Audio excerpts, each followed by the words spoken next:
Yo, what's good, everyone? Sideshow MMA here, and today I will be going over my top 3 hot takes in the UFC. So yeah, let's get right into it. I'll be counting down starting from 3, ending with 1, going from what I think is the least hot on this list to the most. So yeah, let's go. So starting off with number 3, Yuri is not improved. Okay, Yuri's not improved. I'm sorry, it's true. We see Yuri struggle with the same thing time and time again. Low kicks and boxing defense, just defense in general, honestly. I know Yuri is fun. I'm not trying to hate on him. I like Yuri. He's just simply not improved, and I don't think the narrative that Yuri is a new and improved fighter is fair. As we know, Yuri relies super heavily on his movement for his defense. And what's one way to hinder an opponent's movement, especially as the fight goes on? Low kicks, okay? We see Yuri struggle with low kicks bad. So it's no wonder why all of a sudden Yuri looks so good when he has an absolute idiot in front of him in Jamal Hill who doesn't throw a single leg kick. All right. Obviously his movement will look better if his leg isn't getting crushed. And plus he was getting tagged up by Jamal Hill bad in moments of that fight. So it just shows his boxing defense is still super flawed. Defense in general is still flawed. I don't think Yuri is improved. I think Jamal Hill is just an idiot. Obviously, his movement will look better if his leg isn't getting crushed. That's just obvious. And we know, as I said earlier, he relies super heavily on his movement for his defense. So why wouldn't that all look better if Jamal Hill is just standing in front of him trying to box with him, right? It doesn't make any fucking sense. Jamal Hill's stupid. Yuri's not improved. That's take number 1. Moving on to the second hot take. It makes no sense for Ilya to fight a contender at 155. I believe Ilya should not have to fight a contender at 155. Doesn't make much sense at all. My reasoning for this is that Ilya went through the 145-pound division and proved to himself that he's worthy to fight for the 145-pound belt, which, a lot of times we see title shots being gifted to guys, Ilya went through the ringer at 145. I know this doesn't really factor into his 155 status, but just bear with me while I go through his resume. So Ilya beat Bryce Mitchell at UFC 282. Bryce Mitchell was ranked number 10 at the time. He walked him down and subbed him, beat him in his own game, dropped him multiple times, beat the shit out of Bryce Mitchell, who is a good fighter. Bryce Mitchell is a good fighter. That is what it is. Say what you want about the guy, he is a good fighter, okay? He then beat Josh Emmett, who was ranked number 7. Brutalized Emmett. A 10-7 round was given. Whether you think he deserved the 10-7 or not is up for debate. But it was given out, so that speaks to something. But yeah, that's 2 top 10 wins in the division. He then got to fight Alexander Volkanovski, which makes sense because featherweight was in a weird spot where there wasn't really like a top contender, a surging top contender that we haven't seen fight Volk already, ready to fight him. Ilya was the guy. So he fought the number 1 contender in the division, Volk, or not the contender, number 1, the champion in his division, Volk, who was one of the best pound-for-pound fighters at the time. Walked down Volk and knocked him out in 2 rounds. And this wasn't a short notice, fat Volk like Islam dealt with. No, this was Volk on a training camp. Say what you want about his chin. It was a quick turnaround, I understand. But it doesn't matter. This was Volk. He was training for Ilya. He was getting ready for Ilya, training for a striker in training camp. It is what it is. He beat Volk, one of the greatest featherweights ever, if not the greatest featherweight ever. And Ilya beat Volk where Volk is best, in the striking. He knocked him out. It doesn't get, you don't beat someone in the striking much better than knocking them out. All right. But next, Ilya turns around and fights another one of the best pound-for-pound fighters in the fucking world. A guy who's coming off sleeping and brutalizing Gaethje across 5 rounds.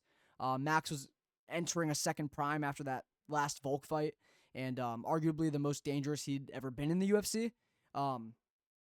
Ilya looks super good against Max. Even though it was a little back and forth throughout the fight, Ilya KO'd him in round 3. And no one has really been able to do that to Max ever. Ilya easily outstruck 2 of the GOATs of their respective weight classes back-to-back. Ilya's chasing greatness, He's already got the 2 best wins you can get at featherweight, and he proved himself to be the best in that division. I don't really care much for a Diego Lopez fight. I don't think Lopez is simply that good. That might also be a hot take. I just simply don't think he's very good. He closes his eyes when he swings. Okay. Mobzar is a bit undeserving, if I'm being honest. It makes sense for Ilya to move up. The division's in a weird spot. As for lightweight, they're also in a bit of a weird spot. Charles Oliveira, the number one contender at lightweight. We already saw Oliveira challenge for the belt, and Islam beat him easily. He also pulled out against Islam when he was supposed to rematch him. I don't really want to see that. I'm not very interested in it. Almost got knocked out by Chandler. Okay. The Arman fight would have been good, but he pulled out. Okay. Sorry, bud. Back to fighting contenders, okay? Maybe don't break your back for Nina drama next time, okay? So, there's no one for Islam to fight. Like, who is there? Gaethje? On a one-fight win streak? Are you kidding me? Fuck no, dude. Fiziev put him in an inverted triangle. Islam will ruin that man, okay? I don't want to see it. Ilya versus Islam next. Ilya deserves it. There's nothing else he can do to get that fight. Literally nothing else. He should not.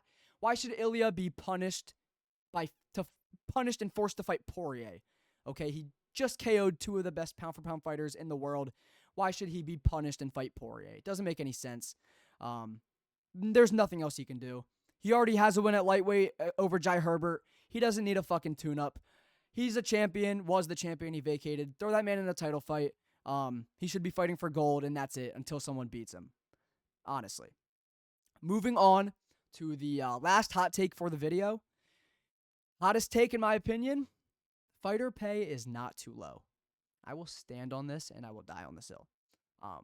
I think the UFC has to work the way it works, and I'll explain it, of course. So, new guys come in, they typically sign 12 for 12 deals. $12K to show, $12K to win. When they make 12 for 12, it encourages fighters to stay active, which is important for the UFC, but also for fighters' development and them getting better as fighters. There's also incentive to move up the rankings for better pay. The better competition you face, the more you're going to get paid. That's just how it works. If we immediately give these guys 50-50, there's no incentive to move up the rankings. None at all. They'll continue to fight the worst of the worst and continue to double their money. It's pay to win, or it's pay to show, pay to win. We know that. So they would double their money and fight the worst of the worst. There's no incentive to move up the rankings. You can't give these guys a potential to make six figures off rip, because why would they be active in their fighting? They're not going to be. Activity will decline and the sport will die. We saw it happen in boxing. Boxing is a dying sport. They overpay their fighters. Their fighters never fight. Big fights never get made. I know it's different, but it's still relevant. It's a relevant example for sure when discussing money and combat sports. I will also say fighter pay is only bad if you're bad at fighting.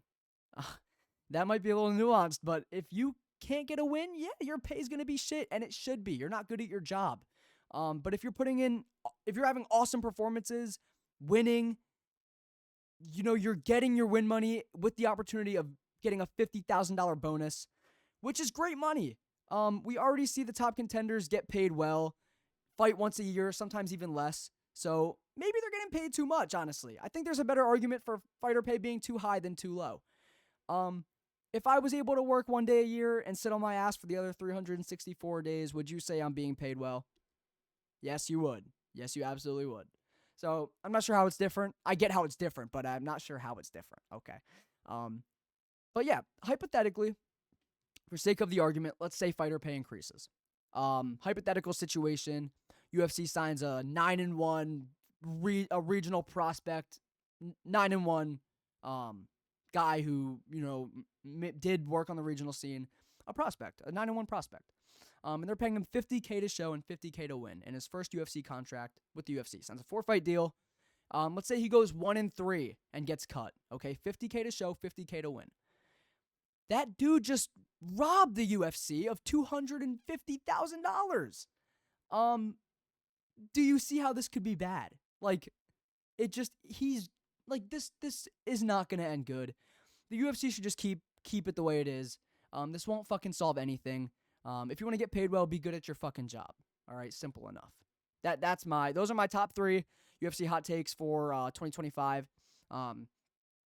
Yeah, hopefully you guys enjoyed this video. If you agree, disagree, let me know in the comments down below. But yeah, I appreciate everyone watching, and I'll catch you in the next one. Peace.